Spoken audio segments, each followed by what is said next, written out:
And I think it's also important to talk about the overlap between physical health and mental health. I think always be aware of somebody suffering with low mood, or, even if they don't meet the criteria for X mental illness or Y mental illness. I think it should always be on everyone's radar.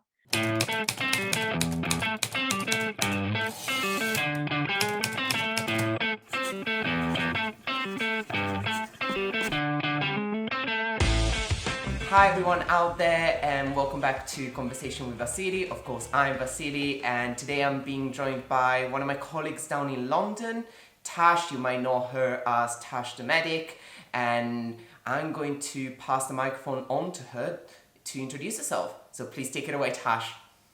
Yeah, so thank you for inviting me on here. It's great to chat.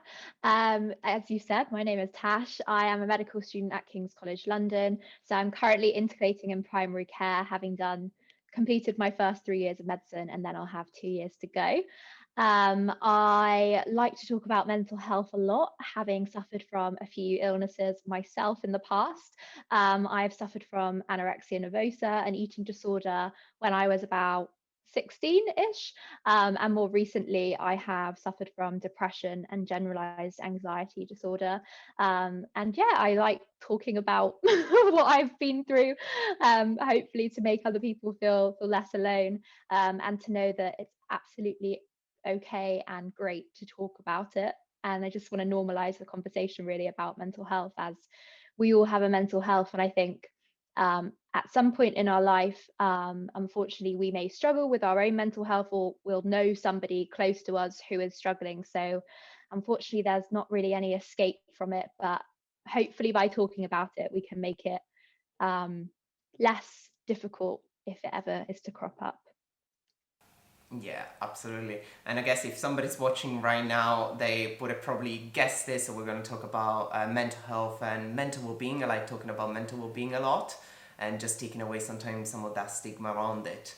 So before we dive into the deep end, if you like, just to ease the ground, I'm just going to ask you some icebreaker questions. So it's going to be 5 quick fire questions. Please answer them with the very first thing that comes to mind. If you want to give me any reason for it, please do feel free to do so. Is that okay? Yeah. Ready? Cool. Yeah. So, first one. What is the one thing in your daily routine which you will never miss? Coffee. Coffee drinker, no tea. Oh, I drink tea as well. Oh, All the okay. caffeine. Okay, so is he black coffee or white? Oh, black coffee, okay. Or flat white. Black coffee if I'm making my coffee at home in my cafetiere, or flat white if I'm going out to a cafe. Okay, I approve it. I mean, being Italian, I'm definitely going for an espresso, but still, Yeah. okay, I approve it. That's great. So, question number 2. There's a zombie apocalypse coming. Who are the 3 people you want with you? This is going to sound really cringy. I suppose, oh gosh, Eddie Redmayne, just because I love Oh, him, yes. and he could distract me from what was going on. Because I just fall in love with him and be like, it's not that bad. Maybe Superman. I don't know. Or Batman. Nice, I love it. Okay, I'm on They board. could just Please steal me in. Great.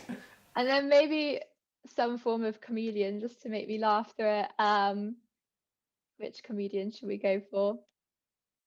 Oh, what's his name? The guy off Would I Lie to You? Can't think of his name now. Can't think of his name. Some comedian, let's just say. Okay, and so question number 3. What is the best moment or your highlight during the past 12 months? So a personal one is probably moving into my flat with my boyfriend. That was very exciting. And then another one is I was in the Times talking about medical students and doctors on social media, which was very bizarre, and very exciting. Yeah, I was on the front, my little face was on the front cover of the Times newspaper, which was a bit of a shock, but that was cool. Don't think I will say that for many years. Really impressive, honestly. Oh, Thank you. great. So, question number 4, different one, okay? So, if you could write a book, with yourself as the main character, what genre would you write it in? I think it would have to be a romance. Um, be like a Bridget Jones romance, just me drinking wine as like a 40-year-old woman with my cats or something. Yeah, definitely it would be a romance. I'm starting to see a pattern, like And appreciating like a 9:30 bedtime, yeah, drinking wine. I love it. Okay, I'm honestly totally on board, Tash. I'm a middle-aged woman in a 22-year-old's body. So, lastly, would you rather be able to run at 100 miles per hour or fly at 10 miles per hour? Ooh, No, right. fly, definitely. Fly. Okay. Okay, cool. Feeling more ease? Ready for the conversation? Great. I know you already mentioned about both your experience with anorexia nervosa and depression and anxiety. Can you just tell us a little bit more about your journey and yeah? Yeah, absolutely. So I think I've learned more about maybe why these illnesses developed in the last year. I think it can be quite hard for people to pinpoint at times why they have developed, depression or personality disorder. There's a lot of unknowns when it comes to mental health illnesses rather than physical health illnesses. But anyway, so I've always been a bit of a perfectionist, which is an interesting topic because I think we see perfectionism as something good, and like, oh, that must be a good skill, that means you're getting top grades, that means you're good at everything, whatever. But actually it can be really detrimental to our mental health, all that pressure we're putting on ourselves. And yeah, so I think when I developed my eating disorder, it was around the time that I was doing my GCSEs. I was thinking about applying to medical school, so a very stressful time. It was a time when I was starting to think about boys, and thinking about your appearance a bit more. And I think I just felt quite out of control in my life, and food was a way that I was able to get some control over it. So that's kind of how it developed. And yeah, I was lucky enough that with the help of my GP and my family and friends, I was able to get through it without being referred to secondary care, which I think is quite interesting because that's why when I sort of first started suffering from symptoms of depression, so I was low mood, I was crying for no particular reason, which was so strange for me. I was like, but my life is so good. I had great friends. I was living in London. I was at medical school. I have lovely family and a great boyfriend at that stage, and still do. Um, so yeah, I was like, why am I crying? There's no reason. Which obviously, unfortunately, that's the illness. But yeah, so because I was able to overcome my eating disorder sort of independently without much medical help, although I was in contact with my GP, I kind of thought I could do the same with depression and my anxiety disorder. So I battled through it for about 18 months before I even spoke to a GP, which I do not recommend doing. And that's one of the reasons why I talk so openly about it, because I'm like, if we had a physical health complaint, we would never put it off that long before speaking to a doctor. And I really needed a lot of healthcare support to get through my depression. And so, yeah, basically, what I want to say is one of the reasons why I didn't have secondary care support when I was suffering from my eating disorder was because of the long waiting list to see CAMS, which is the Child and Adolescent Mental Health Service. It wasn't because I thought that I would be weak for doing so. It was simply because it wasn't really there. I think there was about a 9-month wait at the time. And by the time those 9 months had passed, I was getting slightly better. So yeah, I think that's just important to say. And equally, if you are able to be sort of managed by the GP and you don't need to see a psychiatrist, that doesn't mean to say that your illness is any less severe. I think that's a bit of a common misconception, especially within the eating disorder world, because the nature of anorexia, it's a very competitive illness, I think. So there's almost the challenge of who can be in hospital longer, who can be the lowest weight. So yeah, I think that's just important to say. You can't judge how severe someone's illness is by where they're looked after. Absolutely not. I see a lot of similarities actually when about 2 years ago I started struggling with eating myself and eventually didn't end up having a label or anything. But I remember in a way dissimilar to you, it took me longer to realize I was struggling in the first place. And when I finally got to that point and my partner at the time realized I had stopped eating for however long just to gain that control back. And so it took me a long time to realize that, and eventually through counseling and through the support, never having to access secondary care, I was able to go back to square one and regain that control. One of the questions is, have you ever been able to go back to your better self? Have you recovered? Yeah, so this is a really interesting question, sort of stemming around recovery, because I think, by my GP's definition, I sort of recovered from my eating disorder probably um, in year 12. So probably a year to 2 years later, I was at a healthy BMI. I was eating relatively healthily, but I don't think I properly recovered for another 2 years. Probably I'd say towards the end of my first year at university, that was when I started eating intuitively. And yeah, my relationship with exercise really changed. I was doing it for my mental health rather than burning calories. So I think that's quite interesting because obviously people can suffer from eating disorders even if they're in a healthy BMI. Not everybody with anorexia is really underweight. So I think that's really interesting. And yeah, it definitely took time to rewire my brain around eating. But yeah, it definitely. I remember somebody telling me, "Oh, it's never going to be possible to reach 100% recovery. You're always going to have those thoughts."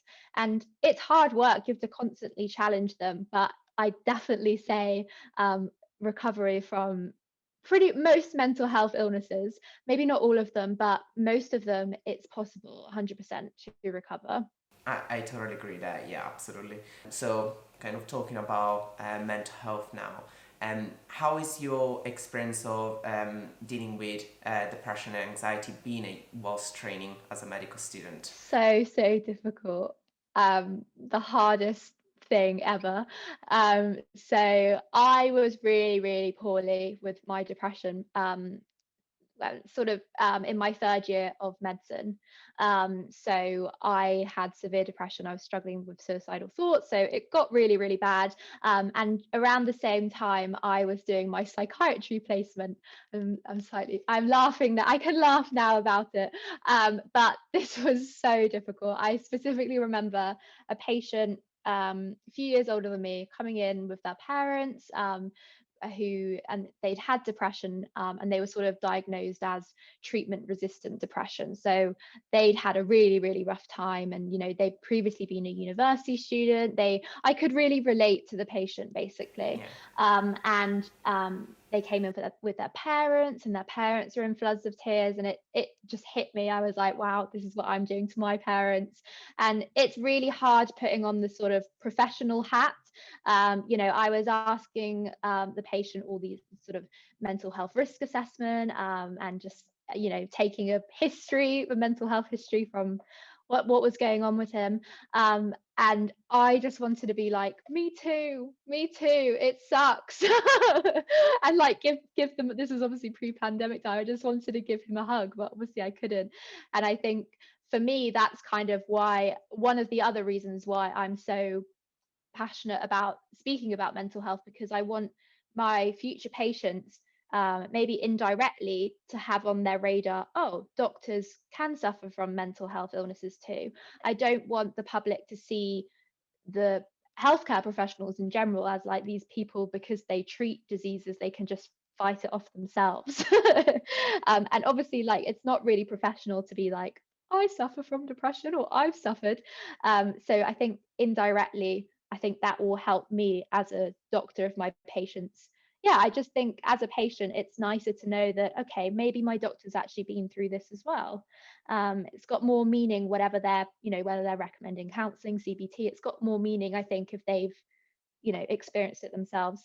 I was around quite a few consultants who clearly their psychiatry must be a very challenging specialty, and their coping mechanism was to sort of see the light-hearted side of their work. And at times, because I was suffering, it did come across a little bit insensitive. So yeah, I just want sort of doctors as well to take into account that their medical students they might look healthy from the outside. What's going on inside? Even a psychiatrist, I don't think that they're thinking of that. I think you touched on a very important point. I mean, the entire series is trying to help both healthcare professionals to relate to their patients and deliver better healthcare, but I think it's also for healthcare professionals to own their own health conditions if they have any, and that's really difficult. So, having been on the other side, what has been your best healthcare experience and your worst one as a patient? As a patient, Yes. I have had really good support from my GP throughout. So I've never seen a secondary care doctor, which I think is really amazing that our GPs are able to look after patients with a whole range of conditions really well. And they were able to recommend all this different kind of management and treatment. So I took and still take an antidepressant, and I did 2 rounds of cognitive behavioral therapy actually, and counselling, and I received support from an amazing charity called the Listening Place, who basically listen to people who are experiencing suicidal thoughts. Yeah, I just think in general that I have had a few not so good experiences. Bad thing for me was I remember specifically one day I couldn't get out of bed and it was just awful. I just really didn't see a way out. And I kind of booked like an on the day appointment with my GP, and I just remember the GP being like, "Well, you're taking antidepressants, you're getting CBT. There's not much I can do right now." And I just thought, okay, if it was a physical health illness, like they could give me like a strong painkiller, but unfortunately for mental health, there just isn't that like instant relief, which is so difficult. And I remember like explaining this pain and just thinking, I mean, if I'd never suffered from a mental health illness, if I heard someone describing mental health as a pain, I would have been like, what? Like, what are they talking about? um but yeah, just this actual pain, I was just like, take it away, but they couldn't. I feel very grateful that I have had a relatively easy treatment and recovery. Not to say it was easy, but in comparison to other people who experience depression, the first antidepressant that I took helped me. And if the first antidepressant that you take doesn't work, there is an antidepressant that will work for everybody, but it might just take a few different ones to try it. It might not be that the first one you take works, it might take a few. So yeah, don't give up on just because the first one doesn't help you. Absolutely. God, there's so much to pick on. I'm not gonna lie. In an answer, you brought up so many. Sorry. No. It's so useful. I just want to go back to one of the points you said around some of the stigma, some of the preconceptions that we have, even as healthcare professionals. Having gone through your own mental health journey, what do you think are some of the most common misunderstandings or stereotypes that we have as people, as part of the population, as healthcare professionals looking into mental health? I was really surprised the number of medical students who sort of made comments when we're doing a psychiatry placement, assuming that people with mental illnesses don't get better. I think that's such a big misconception. And I think another one, which is kind of interesting, is that people think people with depression will just be lying in bed the whole time. I Most days, I was able to very much sort of get on with my normal day-to-day thing. I was able to go to placement. I wasn't enjoying it, but I was able to do it, and then I would get back and just burst into tears. So, and I think also what I was saying about eating disorders, just because somebody isn't in hospital or severely underweight, I think those things don't mean the person is suffering any less, is what I'm trying to say. There's so many myths around taking medication for mental health. I'm still taking antidepressants now because you have to take them a bit after you've recovered. In a hypothetical world, if I never came off the antidepressants, I'm very lucky that I don't get any side effects. I take one tiny tablet in the evening. I don't care. What's the problem? People would quite happily take one tiny pill for high blood pressure, for example, every single day. So if that keeps you physically healthy, then what's the problem of taking a tablet for mental health? So people say, oh, what helped you recover? And for me, it was both the drugs, the medication, and the talking therapies, the CBT and counseling. But the way I explain it is, without the antidepressants, I wouldn't have been able to get out of bed and engaged in that CBT and stuff. So for me, I definitely needed both. But what kind of advice would you give to a colleague, a friend, anybody who's suffering with a mental health disorder or issue or concern? What advice would you give them? A couple of weeks ago, I made an Instagram post basically combining every single mental health resource for healthcare professionals that there is, because there are so many that I didn't know of. There are so many charities, and even the BMA has a support line. Reach out to your own GP, and as healthcare professionals, we're going into it to care for other people. We're not very good, I think, at being patients. Allow yourself to be a patient is really important, because just think about it in the way that you won't be able to provide your patients with the best possible care if you're not mentally and physically healthy yourself.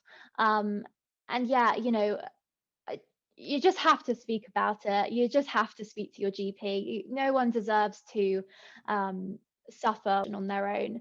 And I think it doesn't matter what the label is. So it's just receiving the right help. And yeah, for me, talking about my mental health has just opened up so many opportunities. It's the best thing that I've ever did. And I'm a big believer, not that you always have to turn a negative into a positive. Sometimes it's absolutely okay just to be like, all right, let's just park that there. Let's just leave that in the past. That was a bit crappy, but moving on. But for me, this has been a really nice way to turn a very crappy part of my life into something really positive. So better times are coming. You won't always feel this way. I absolutely promise. Yeah, absolutely. I agree.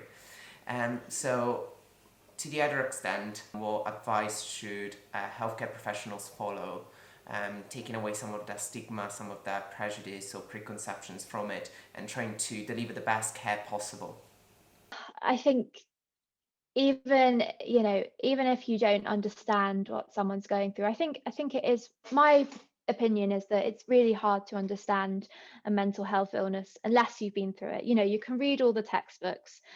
This might be the same for physical health illnesses, to be fair, but I think especially for mental health illnesses, there's nothing like actually talking to a patient and talking to someone that's been through, and actually hearing it from them. So be open-minded, listen to what they're going through, be kind, be open-minded, I'd say, and just know that it is possible for people with mental illnesses to recover. And I think it's also important to talk about the overlap between physical health and mental health. I think always be aware of somebody suffering with low mood, or even if they don't meet the criteria for X mental illness or Y mental illness. I think it should always be on everyone's radar, basically.